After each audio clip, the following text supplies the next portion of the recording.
கிறிஸ்துவின் கிறிஸ்தவம், இது வாழ்வின் வழி. Christianity of Christ, this is the way of life. பரிசுத்த ஆண்டவர் இயேசு கிறிஸ்துவின் இனிய நாமத்தில் ஒருங்கிணைந்த சுவிசேஷ புத்தகங்களின் பார்வைக்கு அன்போடு கூட வரவேற்கிறேன். மத்தேயு 27ஆம் அதிகாரம் முதல் வசனத்திலிருந்து மிக முக்கியமான ஒரு விஷயத்தை பார்க்குறோம். மேலோட்டமாக நம்ம ஏற்கனவே பார்த்துருக்கோம். இப்பொழுது நாம் அதை கவனிப்பது நல்லா இருக்கும். முதல் வசனம்: விடியற் காலமான போது சகல பிரதான ஆசாரியரும் ஜனத்தின் மூப்பரும் இயேசுவை கொலை செய்யும்படி அவருக்கு விரோதமாக ஆலோசனை பண்ணி அவரை கட்டி கொண்டு போய் தேசாதிபதியாகிய பொந்தியு பிலாத்துவினிடத்தில் ஒப்பு கொடுத்தார்கள். அப்பொழுது அவரை காட்டி கொடுத்த யூதாஸ் அவர் மரணாக்கினைக்குள்ளாக தீர்க்கப்பட்டதை கண்டு மனஸ்தாபப்பட்டு அந்த 30 வெள்ளிக்காசை பிரதான ஆசாரியரிடத்துக்கு மூப்பரிடத்துக்கும் திரும்ப கொண்டு வந்து, இங்கே ஆசாரியர் சந்திக்கவும் அங்கே யூதாஸ் வந்து எல்லாவற்றையும் கவனித்து பார்க்கும்போது ஒரு விஷயம் அவனுக்கு புரிஞ்சுது. என்னன்னா, யூதாஸ் என்ன நினச்சிருப்பார்? இப்படி நம்ம ஒரு யோசனை வைக்கலாம். என்னென்னா, ஆண்டவர் இயேசு கிறிஸ்துவை காட்டி கொடுக்கலாம் 30 வெள்ளிக்காசு. ஏன்னா பணத்தின் மேலே ஒரு ஆசை உள்ளவன். அதனால் அந்த பணத்தை வாங்கிக்குவோம், காட்டி கொடுக்கலாம். ஆனால் ஆண்டவர் தான் குற்றமற்றவராச்சே, அவரிடத்துல எந்த குற்றமும் இவங்களால் கண்டுபிடிக்க சொல்லவே முடியாது இல்லையா? விசாரணை பண்ணிவிட்டு எப்படி இருந்தாலும் வந்துட தான் போகிறாரு அப்படி நினச்சிருக்கணும். ஏன் அப்படின்னா, எப்படி இதை நம்ம நினைக்க முடியுதுன்னு சொன்னால், இப்போது யூதாஸோட மனநிலை என்ன செய்தான் என்பதை கவனித்தோம்னா நான் சொல்கிறது உங்களுக்கு சரின்னு தோணும். பாருங்கள், 4 குற்றமில்லாத இரத்தத்தை நான் காட்டி கொடுத்ததினால் பாவம் செய்தேன் என்றான். அதற்கு அவர்கள், எங்களுக்கு என்ன, அது உன்பாடு என்றார்கள். இப்போ என்ன மனநிலையில் யூதாஸ்? குற்றமில்லாதவரை நான் ஒப்பு கொடுத்து விட்டேனே அல்லது காட்டி கொடுத்து விட்டேனே. ஏன் யூதாஸ் இப்படி சொன்னார்னா, மரண ஆக்கினைக்கு ஆண்டவரை கொண்டு போவாங்கன்னு அவருக்கு தெரியாது, எதிர்பார்க்கல, அந்த அளவுக்கு எதிர்பார்க்கல. ஒரு எச்சரிக்கை கொடுத்து அவரை அனுப்பிடுவாங்க. அதுக்கப்புறமா ஆண்டவர்கிட்ட மன்னிப்பு கேட்டு சமாளித்து ஏதாவது மறுபடியும் வந்துடலாம் யூதாஸ் நினச்சிருக்கலாம். ஒரு தந்திரமான ஒரு மனுஷன். ஏன்னா பணத்தின் பின்னாலே தன்னுடைய மனதை ஓடவிட்ட ஒரு மனுஷன் அவன். பணப்பையை கையில் வச்சிருந்தவன்.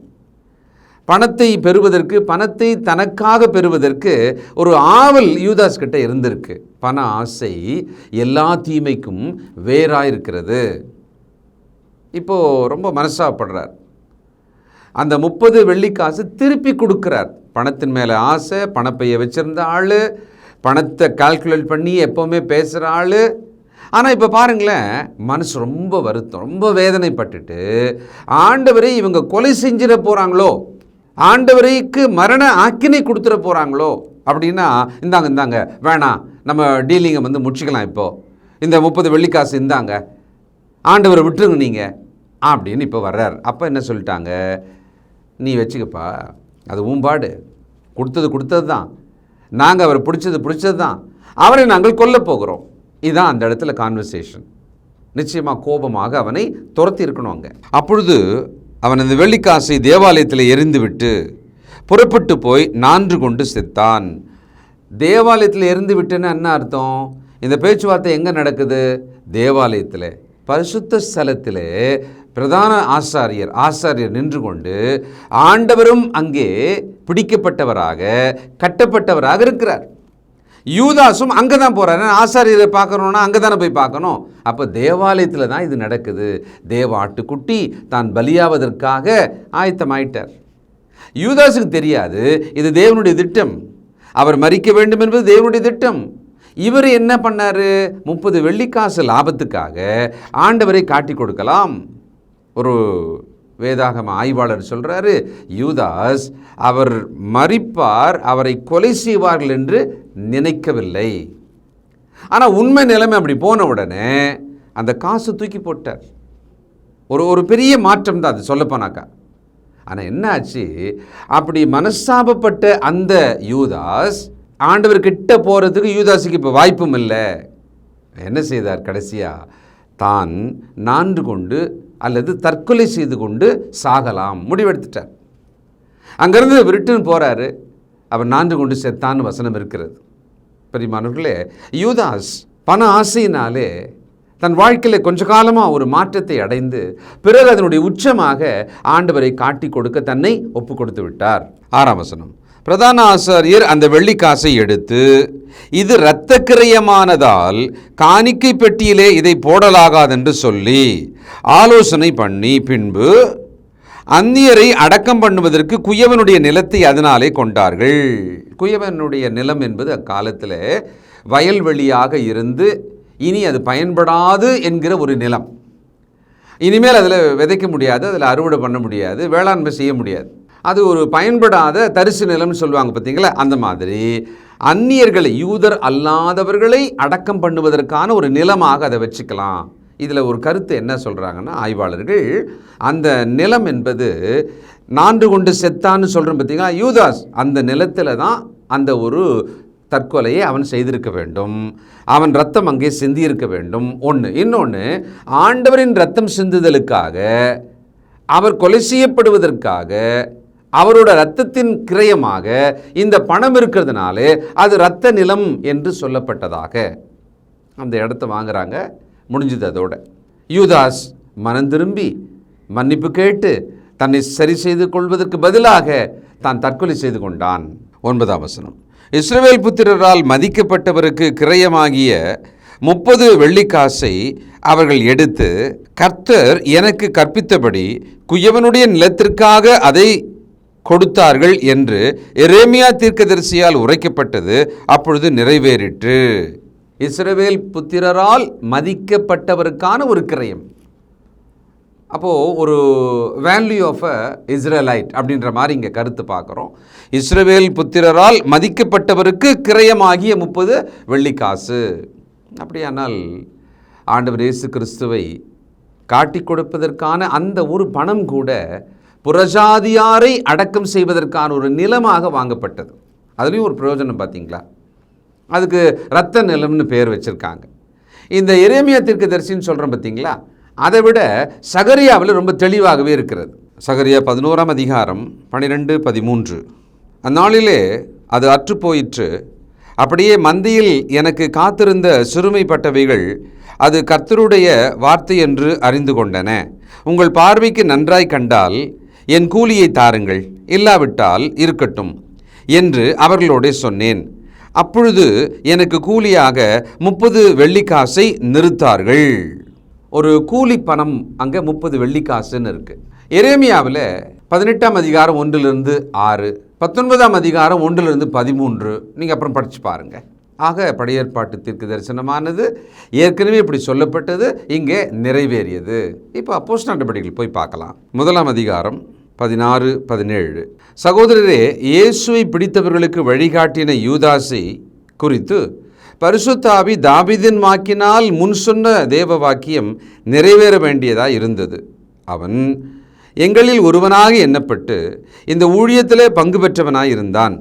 அநீதத்தின் கூலியினால் அவன் ஒரு நிலத்தை சம்பாதித்து தலைகீழாக விழுந்தான். அவன் வயிறு வெடித்து குடலெல்லாம் சரிந்து போயிற்று. அதாவது என்ன சொல்கிறாங்கன்னா, ஒருவேளை அவன் தூக்கில் தொங்கினதாக, பிறகு அந்த உடலை பண்டிகை காலமானதுனால போய் யூதர்கள் அதை எடுக்கலை, அது தொடமாட்டாங்க ஆக்சுவலாக. அதனாலே அவன் வயிறு வெடித்து சில நாட்கள் இல்லையா, 2-3 நாள் ஆனால் என்ன ஆகும், ஒரு மரத்தில் தொங்கினால் என்ன ஆகும், அவன் அங்கே சிதறி விழுந்திருக்கிறான். அதனால் அந்த நிலம் யாராலையும் பயன்படுத்தப்படாத, ஆனால் ஒரு கல்லறை நிலமாக இருக்கட்டும்னு சொல்லி அந்த நிலத்தை வாங்கியிருக்கலான்னு ஒரு கருத்து இருக்கிறது. எப்படியோ யூதாஸ் மனஸ்தாபப்பட்டான், மனம் மாறலை. ஒரு மன்னிப்பை நோக்கி அவன் மனம் மாறலை. குற்ற உணர்வு வந்தது, ரொம்ப தெளிவாக தெரிஞ்சது. காசு கூட விட்டு எறிஞ்சிட்டாரு, வேண்டாம் அப்படின்னு முடிவு பண்ணுறாரு. ஆண்டவரை கொலை செய்யும் அந்த ஒரு இடத்துலேருந்து காப்பாற்றலான்னு கூட மனசு வருது. ஆனாலும் அவர் தன் ஆத்துமாவை காப்பாற்றி கொள்ள ஆண்டவரிடத்தில் மன்னிப்பு கேட்கலாம், பிதாவாகி தேவனை நோக்கி மன்னிப்பு கேட்கலான்ற இடத்துக்கு அவர் போகல. சில நேரங்களில் நம்முடைய குற்றங்கள் மனசாட்சியை வதைக்கும், உணர்வோம், கண்ணீர் கூட விடுவோம், ஆனாலும் மாற மாட்டோம். ரொம்ப ஆபத்தில் இது. தப்பு புரியுது, அது வெக்கமாகவும் இருக்குது, கண்ணீரும் வருது.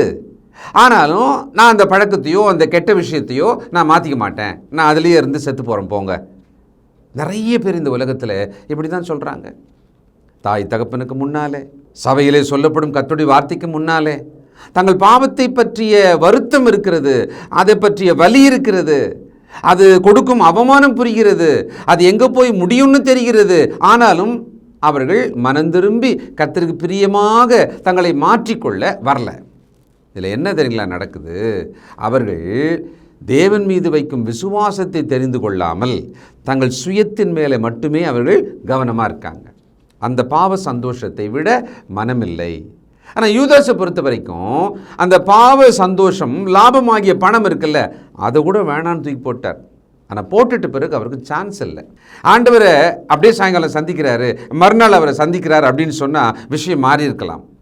அப்போஸ்தலரில் ஒருவராக தெரிந்து கொள்ளப்பட்ட யூதாஸ் ஒரு நல்ல மனிதனாக, உத்தமனாக, கர்த்தரை பின்பற்றுகிற மனதுள்ள ஒரு சீடனாக ஆரம்பத்தில் இந்த யூதாஸ் இருந்திருக்கார். கண்டிப்பாக இருந்திருக்கணும். அவரிடத்தில் பொறுப்பு கொடுக்கப்பட்டது. ஆனால் அந்த பொறுப்பு தான் அவருக்கு ஒரு கன்னியாக மாறியது. ஏன்? பணம். அந்த பண ஆசை கொஞ்சம் கொஞ்சமாக வளர்ந்து அவரை மிகப்பெரிய தீமைக்குள்ளே விழ செய்தது. இன்றைக்கு நாம் கிறிஸ்துவுக்குள்ளே இந்த பணம் விஷயத்தில் எப்படிப்பட்டவர்களாக இருக்கிறோம்? அதில் உண்மை இருக்கிறதா? அதில் நேர்மை இருக்கிறதா? அதில் கர்த்தருக்கு பயந்து நடக்கிறோமா? பண விஷயத்தில் அதை வீணடிக்கிறோமா? அதை தேவன் கொடுத்தார் என்று சொல்லி அதை நாம் சரியாக கையாளுகிறோமா? இவ்வளவு நாம் சிந்திக்க வேண்டியிருக்கு. யூதாஸ் தனக்கான வாய்ப்பை, தன் சுயத்தை மாத்திரம் நினச்சிக்கிட்டு தவற விட்டுட்டார். தன்னுடைய மொத்த வாழ்க்கையையும் அந்த 30 வெள்ளிக்காசுக்காக, அதுலேயும் குறிப்பாக ஆண்டவரை காட்டி கொடுக்கலாம் அப்படின்ற ஒரு துணிகர முடிவெடுத்தார் பாருங்களேன். அதனால தான் முதல்ல ஆண்டவர் சொன்னார், நீ பிறவாதிருந்தால் நலமாக இருந்திருக்கும். யோவான் 17:12 நான் அவர்களுடனே கூட உலகத்தில் இருக்கையில் அவர்களை உம்முடைய நாமத்தினாலே காத்து கொண்டேன். நீர் எனக்கு தந்தவர்களை காத்து கொண்டு வந்தேன். வேதவாக்கியம் நிறைவேறத்தக்கதாக கேட்டின் மகன் கெட்டுப்போனானே அல்லாமல் அவர்களில் ஒருவனும் கெட்டு போகவில்லை. கேட்டின் மகன் ஒரு டைட்டில். கேட்டின் மகன், பிசாசின் மகன். அவன் தன்னை முழுவதும் எனக்கு ஒப்பு கொடுப்பதற்கு பதிலாக அவன் சாத்தானுக்கு தன்னை ஒப்பு கொடுத்து விட்டான். நாம் யாருக்கு நம்மை ஒப்பு கொடுத்துருக்கிறோம்? சிந்திக்கலாமா? கிறிஸ்துக்குள்ளே ஞானஸ்நானம் பெற்றாச்சு, கிறிஸ்துக்குள்ளே ஒரு கிறிஸ்தவனாக அடையாளம் இருக்கிறது, தேவனை தொழுது கொள்ள வருகிறோம், போகிறோம், நம்மை சபை நடுவில் ஒரு கிறிஸ்தவராக வெளிப்படுத்துகிறோம், அதுதான் நம்முடைய அடையாளம் எல்லாம் இருக்கு. ஆனால் நான் என்னுடைய வாழ்க்கையை இயேசுக்கு ஒப்பு கொடுத்த வாழ்க்கையை வாழறேனா, அல்லது கேட்டின் மகனாக பெரும்பான்மையாக என்னை பிசாசுக்கு ஒப்பு கொடுத்தவனாக வாழ்கிறேனா? மனுஷகுமாரன் தம்மை குறித்து எழுதியிருக்கிறபடியே போகிறார். ஆகிலும் எந்த மனுஷனால் மனுஷகுமாரன் காட்டி கொடுக்கப்படுகிறாரோ அந்த மனுஷனுக்கு ஐயோ! அந்த மனுஷன் பிறவாதிருந்தானால் அவனுக்கு நலமாயிருக்கும் என்றார். அவரை காட்டி கொடுத்த யூதாசும் அவரை நோக்கி, ரபி, நானோ என்றான். அதற்கு அவர், நீ சொன்னபடிதான் என்றார். எவ்வளோ ஷாக்கிங்காக இருக்குல்ல? ஒரு உணர்த்துதல், நேரடியாகவே சுட்டி காட்டப்படுதல் இருந்தும் கூட யூதாஸ் அந்த நிமிஷத்துலேருந்து ஏன் மாறல? இதிலிருந்து நம்ம என்ன பாடம் கற்றுக்கிறோன்னா, நேராக நம்முடைய தவறு சுட்டி காட்டப்பட்டு அது இப்படி தான் இருக்குது, இப்படி தான் போய் முடியுன்றதையும் தெளிவாக சொல்லி அந்த விஷயத்தில் நம்மை உணர்த்துவதற்கு மேக்சிமம் என்ன ட்ரை பண்ணணுமோ அதை ட்ரை பண்ணிட்ட பிறகு கூட நாம் அதில் தான் இருப்போம்னா எப்படி முடிவு எப்படி வரும்? யூதாஸை போல தான் முடிவு வரும். எப்படி மாற்ற முடியும்? ரொம்ப நானோ அப்படின்னு வேற கேட்குறான் அவன். என்ன மாதிரியான ஒரு ஒரு ஒரு துணிகரம் அவனுடைய மனசுக்குள் இருந்திருக்கும் இல்லையா? நானும் எனக்கு தெரிஞ்சு ஒரு குடும்பத்தில் ஒரு சிறுமி, ஒரு சின்ன குழந்தை கொலை செய்யப்பட்டாள். அந்த குழந்தைய அந்த கிராமத்தில் எல்லாரும் தேடுறாங்க. ஐயோ, குழந்தை காணுமேன்னு தேடி எல்லாம் பார்க்குறாங்க. அப்புறம் பார்த்தா ஒரு குளத்தின் ஓரத்தில் ஒரு புதரில் அந்த குழந்தை செத்து கிடக்குது.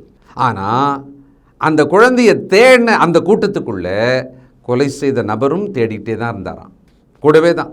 அப்போ அவனுடைய இருதயம் எவ்வளவு கடினமாக, எவ்வளவு துணிகரமாக, எவ்வளவு தூரத்துக்கு தன்னை மாய்மாலத்தோட 100% வச்சுருந்துருப்பான்னு பாருங்களேன். இது செய்தித்தாள்லாம் வந்தது. அதே மாதிரி இங்கே யூதாஸு திட்டம் பண்ணியாச்சு. ஆண்டவரை காட்டி கொடுக்கும்படியான பிளானில் 100% முழுமையாக தன்னை ஒப்பு கொடுத்தாச்சு. ஆனால் ஆண்டவர்கிட்ட கேட்குறாரு, நானும் காட்டி கொடுக்குற விஷயத்தில் யாரையோ சொல்கிறீங்கல்ல, அது நானும். இப்போ நாம் நம்முடைய குற்றங்கள் சுட்டி காட்டப்பட்டு நம்முடைய தவறுகள் சுட்டி காட்டப்பட்டு அது இப்படி இருக்குது, இவ்வளவு இருக்குது, இப்படி போய் முடியும் அப்படின்னு நமக்கு சொல்லப்பட்ட பிறகு நாம் என்ன செய்யலாம்? யூதாசை போல மன கடினத்தினாலே நாமே அழிந்து போகிறேன் அப்படின்னு முடிவெடுக்கலாமா? அல்லது பேதுருவை போல மனம் கசந்து அழுது மனம் திரும்பி ஆண்டவரிடத்தில் வரலாமா? முடிவு நம்ம கையில் தான் இருக்குது. ஜெபம் பண்ணுவோம். இரக்கமும் நீதியும் பரிசுத்தமும் உள்ள நல்ல பிதாவே, யூதாஸை பற்றி நாங்கள் படிக்க வேண்டியது அவசியமாக இருக்கிறது. யூதாஸ் பெயரே எங்களுக்கு பிடிக்காது. நாங்கள் யாருக்கும் அப்படி ஒரு பெயரை வைப்பதும் இல்லை. நாங்கள் அதை விரும்புவதும் இல்லை. இயேசுவை காட்டி கொடுத்தான் என்று எங்கள் வாழ்க்கையிலே 100,000 முறை சொல்லிக்கொண்டே இருக்கிறோம். ஆனாலும் தகப்பனே, நாங்களும் பண விஷயத்தில் உமக்கு விரோதமாக பாவம் செய்கிறோம். எங்களை மன்னியும். இதோ நாங்கள் ஆண்டவரை விற்றுவிடுவதைப் போல, காசுக்கு விற்றுவிடுவதைப் போல சாத்தான் நிமித்தமாக, எங்கள் சுய சுகபோகத்தின் நிமித்தமாக, உலக இன்பத்தின் நிமித்தமாக, உலகத்தை அனுபவிக்கிறதற்காக அவ்வப்பொழுது ஆண்டவரை விற்றுவிடுகிறோம். எங்களை மன்னியும் தகப்பனே. இதோ நாங்கள் மனம் வருந்தி எங்களுடைய குற்றங்களை, பாவங்களை உணர்ந்து உமக்கு பிரியமாக நடக்க எங்களை ஒப்புக் கொடுக்கிறோம். இதோ தங்கள் வாழ்க்கையில் பெரிய பாவங்களை, மிகப்பெரிய பாவங்களை செய்து நான் அப்படியே செத்து போகிறேன், நான் அப்படியே அழிந்து போகிறேன் என்று நினைக்கிற நம்முடைய பிள்ளைகளை கண்ணோக்கி பாரும். இயேசுவின் இரத்தத்தால் கழுவப்பட்ட அவர்கள் தங்கள் ஆத்துமாவை கெடுத்து கொள்ளாதபடி, அழித்து கொள்ளாதபடி காப்பாற்றும். உணர்வுள்ள இருதயத்தை தாரும், மனமாற்றத்தை தாரும். இயேசு கிறிஸ்துவின் நல்ல நாமத்தில் தயவாய் கேட்கிறோம் பிதாவே. ஆமென்.